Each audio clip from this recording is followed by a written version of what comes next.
Hello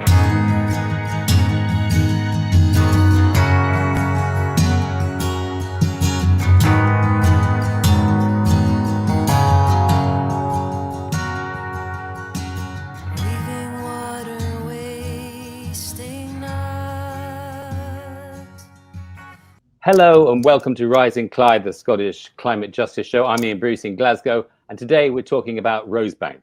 Rosebank, that's the big undeveloped oil field off Shetland that in January the Scottish courts temporarily blocked. Now that's a decision which could be a major turning point in the campaign to move away from fossil fuels in the North Sea. And to talk about the significance of all this, we're very happy to have with us Duncan Harbison. He's the Scotland organiser for the Stop Rosebank campaign, and Freya Aitchison. She's the Oil and Gas Activist Officer at Friends of the Earth Scotland. Thank you so much for being with us. Let's start with the situation now. What exactly does that decision at the Court of Sessions in January mean, and where does it leave Rosebank and other similar projects now? Duncan, maybe you could start us off with that.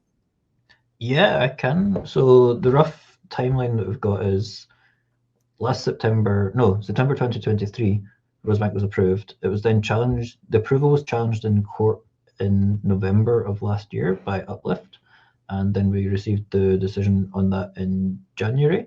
So the court case was about whether the approval was lawful, and there were a few grounds that it was on, but the main one of those was the Scope 3 emissions. So that's the emissions from burning the oil rather than just constructing the oil rigs and then extracting the oil. And so that was a success, and it means that the developers of the field, Equinor and Ithaca, will now have to reapply for permission to extract oil from Rosebank. And so I think it's quite a really important decision that's been made. There's quite a few technical details in it, such as it's not actually rejecting the field as a whole, it's just cancelling the approval to extract the oil. And so in the ruling it said that Equinor and Ithaca were allowed to keep constructing the fields, but at their own risk, and that they weren't allowed to extract anything until approval was then made by the government, who will be reassessing their claims probably about May. So we're currently going through the second of two consultations that the government are running about the future of the North Sea, and about particularly how they assess Scope 3 emissions and how that affects new approvals of fields that have been given the licenses to explore for oil a while ago. I mean, it might seem surprising to ordinary human beings that you could ever think you could have an environmental impact study of an oil field that doesn't actually deal with the oil. I mean, in other words, I mean, now that they are having to deal with the oil and what impact that's going to have, is there any way it could ever be, justified in environmental terms? I think in environmental terms, probably not, no. If the government were to approve that, it would be based on the arguments of growth and trying to recover as much money from the North Sea as possible, but they couldn't really justify it in environmental terms, I think. Right. I mean, Freya, what is the government's position on this now? I mean, are they in a bind? Have they been sort of backed into a corner by this court decision, or will they just, find an elegant way out of it? Yeah, so the UK government, so it's a UK government decision approving Rosebank, because it's a offshore oil and gas is a reserve power. The UK government's position that they have in their manifesto and that they ran on in the election last summer was that they were going to stop all new licensing for new oil and gas fields. This actually doesn't cover Rosebank and other fields which have licenses but haven't been fully developed yet. So I think there's around 13 or 15 fields in the same position as Rosebank where they've received a license years ago. I think Rosebank got its license in the early 2000s, and they've been searching for oil, but the companies that have the licenses usually will, sometimes they change hands several times, before they actually get the permit, or before they even apply for the permit to actually drill for the oil, and they'll wait for a time when the price of oil is high, so it's like economically advantageous for them. So that's the stage that Rosebank is in. It kind of falls between the gaps a little bit, and at the time when Rosebank was approved, it was obviously a different government. It was a Conservative government, and at the time, Labour was saying that like it shouldn't have been approved, and Ed Miliband was against it being approved. But now that it's the ball's in their court, they're keeping their cards much closer to their chest. So they're currently consulting on this new position that they've got on ending new licensing for oil and gas. But that still doesn't cover the Rosebank field and other fields like Jackdaw and Cambo that you might have heard of. Because they did in say that position. although they didn't like it very much, they would go ahead with the existing licenses, right? Yeah. So they've made a commitment to not revoke existing licenses, but that Yeah. doesn't mean that they have to give them permits to drill. They'll consider them on a case-by-case basis. And if they get it right with the new ruling on Scope 3 emissions, which has gone through the Supreme Court, that Scope 3 emissions, that's the emissions of burning the oil and gas, have to be considered in environmental impact assessments. So if they follow their own guidance on that, there's no way that they can actually let Rosebank and Cambo and the other fields go ahead, because they're just so incredibly high in emissions if you take those into account. It's like Rosebank is the biggest undeveloped field in the North Sea. It's huge, and this is a huge amount of oil that's being kept in the ground if it doesn't go ahead.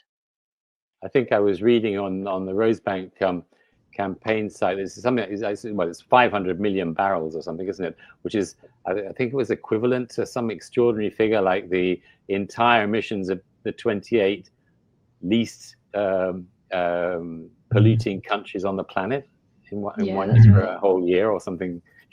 Yeah, difficult to comprehend. Yeah, it's a huge amount of emissions that were that are saved from not developing this field. Right. I mean, I wanted to bring in the Scottish government. Sorry, I didn't make clear my question, because the question obviously was about the UK government, and this theoretically the Scottish government, can sort of stand back and say, well, it's, we can't really do anything, it's not we don't have the powers and so on and so forth. But it was significant, for example, after COP26, when Nicola Sturgeon came out against Cambo, that felt, at least symbolically, like an important moment.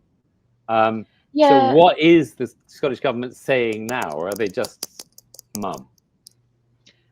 You're right, it was a really significant moment when Nicola Sturgeon spoke out against Cambo, and she also at the same time was speaking out really against all new oil and gas. She was saying that the Scottish government would no longer support this policy of maximum economic recovery of the North Sea, which means that they no longer supported the oil and gas industry drilling every last drop of oil and gas from the North Sea. Since then, obviously, we've got a different leadership of the Scottish government now, and that policy is kind of backsliding. We're seeing it weakening. We've been waiting for years for this energy strategy and just transition plan from the Scottish government, which initially it seemed like was going to be the document that would strengthen this position of not drilling every last drop. But yeah, since the first draft, there's been a lot of backsliding from the Scottish government, and we're very concerned that they'll take this commitment out of the new energy strategy. So just to be clear, Freya, is that the strategy that was meant to be published, I think, the middle of last year or something like that? It went out to consultation, it's long overdue. Yeah. So do we have any idea what's in the new draft, if there is a new draft? We just don't know. We don't know yet, and we don't know when it's going to come out. But yeah, basically the Scottish government hasn't really said anything on Rosebank, and they're trying to hedge their bets a bit. But if they did speak out against it, it would be really significant, and it would, I think, influence the UK government to stay strong on the commitment against new oil and gas. I think they're sort of waiting on the Scottish government to say something either way as well. What sort of reaction have you had from on behalf of the campaign at the level of Scottish government, Duncan? Have they engaged at all or not? They have a bit. There's quite a few MSPs have recently signed the Stop Rosebank pledge when we were having our recent MP and MSP Action Week, and so there's been some support. I'd always like to see it being much stronger support. I think one of the key things as well from the Scottish government's perspective is that even though Rosebank isn't a devolved issue, then them having a position on it sends a message to investors, particularly for the pro-independence parties in Scotland, about what sort of future they're trying to create for the country. And I think that sort of signals to investors about where they should be putting their money can make a big difference as well, even though the legislation decisions are down at Westminster. I mean, are there other things that, if they were to take a stand against it, or are there practical things that they can do to back that up, even though it's, I don't know, planning permissions here and there, little sort of bits and pieces would just make it more difficult, as it were, to develop these fields? Yeah, I think there's definitely some small things they could do like that. It's not quite the same amount of power as if they had a final say over if the field goes ahead or not, but they can still make some differences. And then also just like the environment of having a government that opposes oil and gas just makes a huge difference on its own. Yeah. And what the Scottish government can do is plan a just transition away from oil and gas. So that is under their power, to create a plan for workers to transition into renewable energy industries, and also to reduce demand for oil and gas in the first place, so we don't actually need the fields like Rosebank. Right. And what, if anything, have we seen on that front, Freya? More backsliding. I think, yeah, there's been bad news on the, I think the heat and buildings bill recently. Scottish government's dropped that. But like what we need to see to properly reduce demand for fossil fuels is a huge scheme of retrofits all over the country, to reduce energy use and promote energy efficiency. And we need to see better public transport, and less use of fossil fuels for electricity generation as well. But yeah, instead of seeing action on that, we're seeing the Scottish government considering approving a new gas burning power plant in Peterhead, which would lock us into burning gas for until 2059. So they're falling for the lobbying currently, I would say. Listen good. Stop Rosebank just like you should. Listen up. Listen good. Stop Rosebank just like you should. Listen up. I want to turn a little bit to the campaign then. So given that neither governments are really doing much, and both are kind of hedging their bets for the time being, what can the campaign do now? I mean, how can, is it possible? Right, there's been that was a victory, and obviously it was at least in part a result of the campaigning work that happened leading up to it. Is it just more of the same, or does the campaign need to be doing something different now?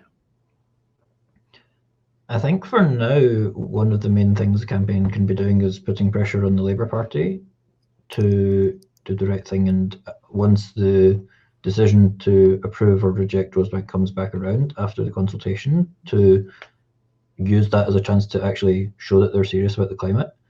I think whether Rosebank should or shouldn't go ahead is quite a divisive thing among the Labour Party just now. And so there's a real opportunity there to put pressure on those within Labour who are a bit on the fence about it, and also support the voices in Labour speaking out against Rosebank. Is there a distinction there between Scottish Labour and Labour at the UK level, you think, in terms of sensibilities or not? I'm not sure on that one. Do you have an idea of that, Freya? I think at the moment the Scottish Labour Party is following Westminster's lead on, like they haven't said anything particularly different from from what Westminster's saying. But I think there are some Scottish Labour MSPs who are speaking out quite strongly for a just transition. So yeah, we'll see in the Scottish Parliament if that kind of takes a foothold. We've got some really strong allies there. Yeah, I mean, is it something that should become a part of the campaign for Holyrood next year? Because I'm not sure how the timescales fit. I mean, are we expecting something just definitive to happen before then, or is this still going to be an issue kind of that hasn't been finally decided on come in a year's time? Do we know? I think probably Rosebank itself will have come to, like, the UK government will have come to some kind of decision on Rosebank before the Holyrood elections. Whether that then goes through another process of appeals, we'll see what the result is. But yeah, positions on oil and gas should definitely be a really strong part of campaigning around the Holyrood elections, because it's a really vital piece of our future that our representatives should be taking account of. So it's going to be really central in our demands around the election for sure, especially around a just transition. Yeah, I mean, has lobbying MPs and MSPs has been an important part, perhaps the most important part, I don't know, of the Stop Rosebank campaign, and even the Stop Cambo before it. I mean, do you see that as the center of this, the core of the strategy, or how are you looking at the kinds of campaigns you need to do? I would say that's sorry. Well, either of you actually, yeah. I mean, I would say for now, yes, because the next stage of what's going to happen to Rosebank is the government then makes another decision about it, and so I think like that does vary depending on what stage the campaign's at. So, for example, just after the approval in 2023, there was a bit less of targeting politicians because we already knew what their thoughts on it were, having just approved the field. But just now it's in a place where targeting politicians is really important. Right. Are there other strands to the campaigning that need to be developed, though, do you think? Yeah, I'd say that like the engagement with MPs and MSPs is like one part of many in the campaign. Like there's also been a lot of pressure put on from the outside as well as on the kind of inside track. So there's been like protests and demonstrations and pressure on the developers of the field as well as on the decision makers. And yeah, there's been all kinds of creative actions as well, which are really important to like raise the profile of the campaign and of the need to phase out fossil fuels in general. And this campaign has done a really, really good job of like bringing fossil fuel extraction into the public eye and into people's minds when they're thinking about climate change and the climate debate in the UK. Now fossil fuel extraction is a really big part of that, and that's really in part down to this campaign, which has been hugely public and loud about it. Yeah. How do you see that combination? I'm thinking, I suppose, particularly of, how does the lobbying kind of campaigning sit alongside the direct action kind of, I mean, whichever version of that, Stop Oil or whatever, are they complementary? Are they alternatives? How do you see that? I think they're complementary. I'm in general a big fan of diverse tactics and having just like as many different ways of applying pressure. If we can manage to do all of them at once, then that's always a great thing.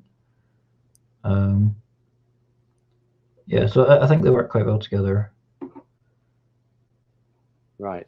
We're going to wrap up now, I think, almost now. But I don't know, do you have a final word about what you would like to see happening in the next 2-3 months, Freya?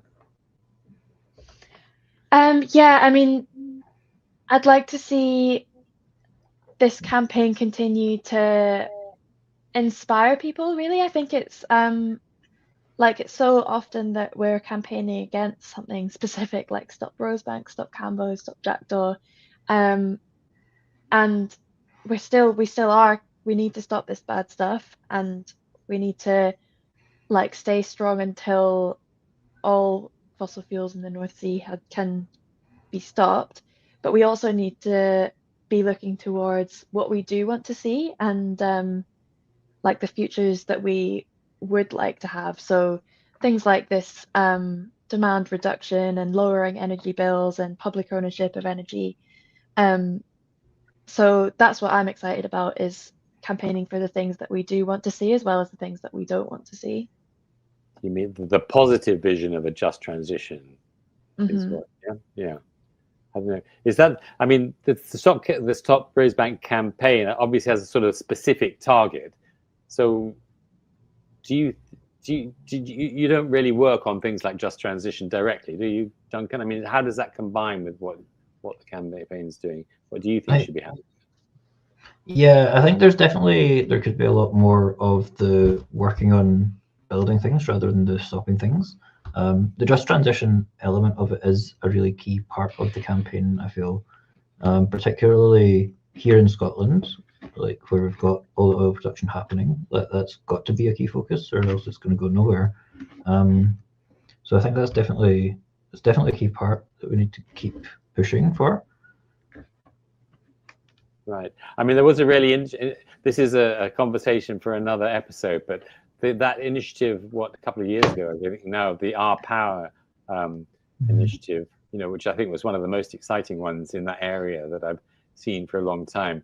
I don't know what's happening to that now, and I'm not going to ask you now because we haven't got time, but I think that's the kind of thing that would be really exciting to kind of look at in the future as a sort of way of developing that, a just transition that actually comes from the people involved, But yeah, thank you so much indeed to both of you. That's all we have time for now. But this is Rising Clyde. Until next time, thank you very much indeed. Bye-bye.